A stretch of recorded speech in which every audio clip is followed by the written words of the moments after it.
I will real quickly go over the duties owed.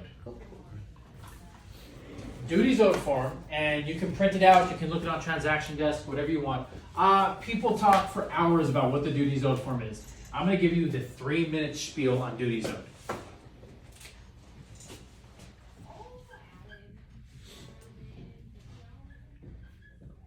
Number one, duties owed must be the first thing your buyer or your seller ever signs.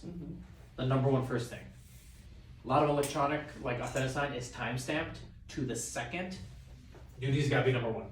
It could be 50 seconds, 20 seconds before the offer, but it's gotta be before. Okay? So number one, first doc signed. Number two, just once. So you're the buyer. You show them the property, you're like, hey, let's make an offer. You write the offer. Duties owed, offer. Offer doesn't get accepted. You show them house number two. They want to make an offer. Offer. You've already obtained the duties owed. Okay? Number three. What was it? Duties owns. There's no time limit on the duties owed. What I've been told is like a normal amount of time. If you get a duties owed signed, you make 17 offers over 2 months, you get them into contract, that duties owed is good. 2 years later, they want to sell that home, you need a new duties owed. Or now there's a duties owed for seller and a duties owed for buyer. You have to check. So if you're a buyer, you check buyer, they buy a home.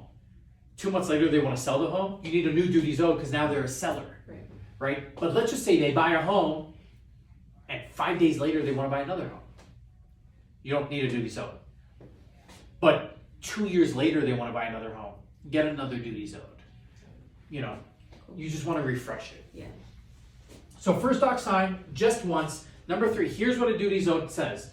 It practically tells you, first of all, you have to put your name, your client's name, your license number, Galindo Group Real Estate. You have to check if they're the buyer or the seller, and you have to check if there's any licensees also involved in this transaction. That means, is there any other agent that can see information about this client? If you're being mentored by me, yes, you would check yes, and then there's a supplemental form that would state my name, my license number, and you're just making them aware that, hey, there's another agent that will see your offer, there's another agent that will see your pre-approval letter, all that kind of stuff.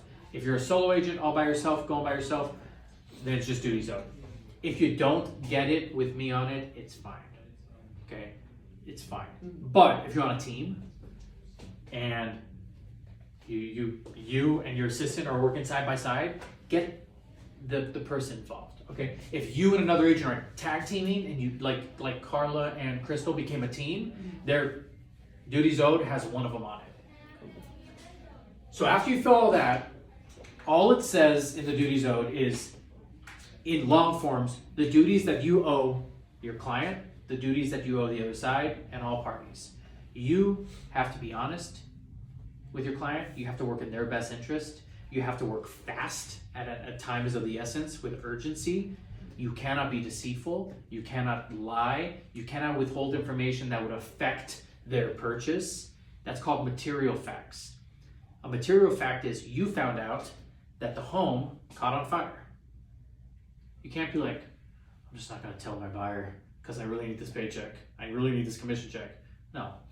Hey, buyer, your home caught on fire. I don't think you want to buy it anymore, right?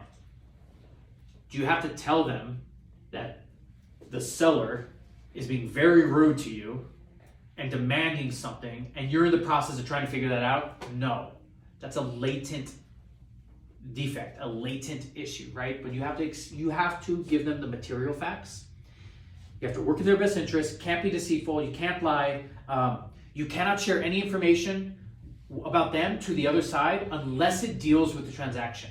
If they're getting a divorce, that does not pertain to the transaction. Right. Don't share that. If one of them has cancer, don't share that. If one of them has something, I don't know, if they have $1 million in their bank, don't share that, right? It doesn't go with what the deal is going on. You also, to the other side, have to work fast. You have to do your job. You can't be deceitful to the other side. You have to tell the other side, if your buyer lost their job and can't get one in enough time to close, you've got to go tell the other side, we have an issue. I think I can resolve it, but I'm going to need more time. This is affecting our transaction. You can't just be silent, get all the way to the end and be like, oh yeah, sorry, my buyer lost his job. I was hoping to get a new one. At some point, you got to tell them. Those are the duties you owe everybody. And then at the very bottom of the document, you'll see it if you're looking at it, it says the buyers or sellers may give you the right in the future dual agency, where you list a home and you represent the buyer, right? So you list a home, you put a for sale sign out, buyers are driving around, oh, I love that home. They call your phone number on your for sale sign. Hey, can I buy that home? Yeah, you can. Do you have an agent? No. Can I be your agent? Yep. Make an offer. Your seller's like, I love the offer. Now you're representing both sides, right? I've done it like 15 times, maybe more. It's called licensee acting for both parties, dual agency. The bottom of the duties owed, your client, whether buyer or seller, are going to check that you may or may not do dual agency. Up front, they're saying, if this happens in the future, we're giving you permission or we're not giving you permission. 99% of the time, they're gonna check may. Some, though, may be like, nope, no chance do I want you representing the buyer, or no chance am I gonna buy one of your listings, right? And they would then check may not. Of my 240 duties owed, you're fine. Of the 240 duties owed that I got signed, 2 of them, 2 or 3, check may not. Everyone's always gonna check may. Just explain to them. And they're gonna read it, so they're gonna know. And they're gonna tell you, hey, you have me check in may, or initially may, I want may not. Okay, let me go change that for you. One last thing, when you do an authentisign, it is going to auto-populate both. It's gonna auto-populate that they initial may and may not.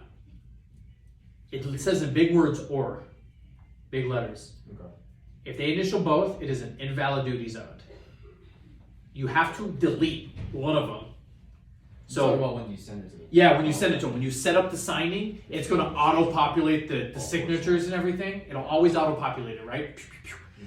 It's going to auto-populate the signatures, and it's going to auto-populate initials for may and initials for may not. You can't initial may and may not when it says or. It's an option. Choose one. You just have to delete one side out. You're just going to go in, remember to delete. Every time you send a duties owed, go to may not, check delete. Go to may not, you click on the initial and a little trash can box pops up, click it. If there's 2 buyers, click the other one, trash it. Now they're only initially may or they're only initially may not. Then they're going to sign, then you're good. Duties owed, first thing, you get it once and you're good to go. That is it. For this video, it is the second part of RPA and the duties owed. You can find those on Transaction Desk. Thanks.